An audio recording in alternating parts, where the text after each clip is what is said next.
Magandang araw, Pilipinas! Welcome to CNS Vlogs PX. Our topic for today, US coin $1, year 1899. Bago ang lahat ay nais ko muna kayong batiin ng isang magandang umaga, magandang tanghali at magandang hapon sa inyong lahat.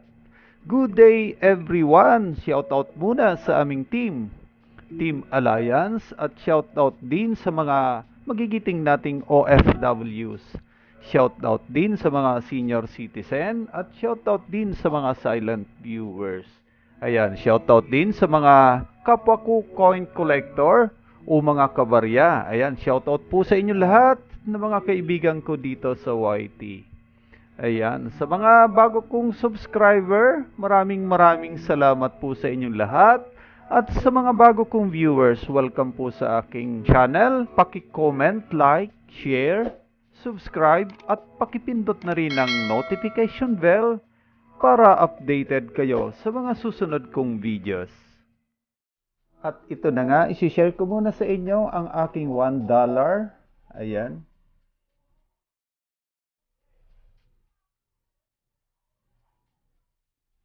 Floribus Unum, ayan, na may taong 1899, ayan, sa bandang uluhan, may nakalagay na Liberty, at ang bandang likod naman nito, United States of America, In God We Trust, ayan, $1. Ito yung aking koleksyon, ayan, matagal-tagal ko ng koleksyon ito, ayan. Puntahan na natin, sinumista kung ano ang features nito.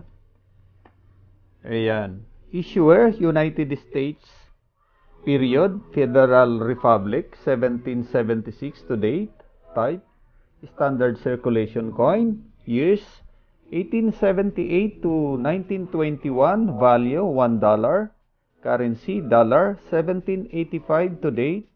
Composition, 90% silver, 10% copper. Weight, 26.73 grams. Diameter, 38.1 mm. Thickness, 2.4 mm. At ang shape nito, round. Technique, milled. Number. And number 1492. References, KM number 110. Ayan, puntahan na natin ang obverse nito.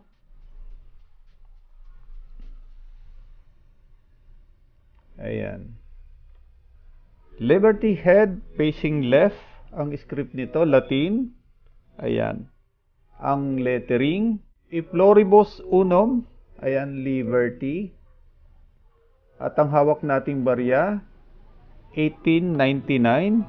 Ang translation nito, Out of Many One, Liberty. 1899 ang hawak nating barya. Ayan. Dumako na tayo sa reverse. Eagle holding arrows and an olive branch within wreath. Ayan, ang script nito, Latin. Lettering, United States of America, In God We Trust, $1. Ayan, at ang engraver nito ay si George T. Morgan. Ayan, kung mapapansin nyo, ang aking koleksyon na $1 ay may mint mark na letter O. Ayan yung letter O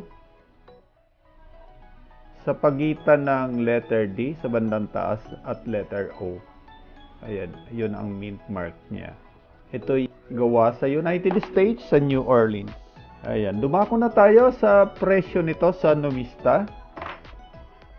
Ayan, ito yung presyo dito sa numista. Ayan, 8% ang frequency niya.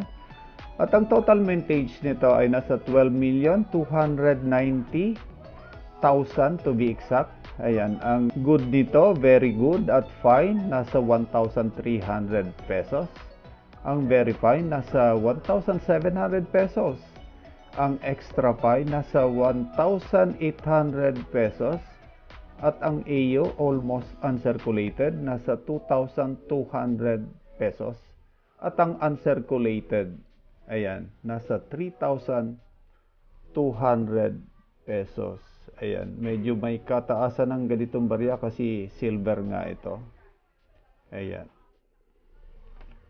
Maraming salamat. Sana may naibigay akong kaunting kaalaman o impormasyon patungkol dito sa baryang ito na $1 na may taong 1899. Ayan. Maraming salamat po sa inyong lahat. Muli, stay safe, stay home. God bless. Diyos mabalos.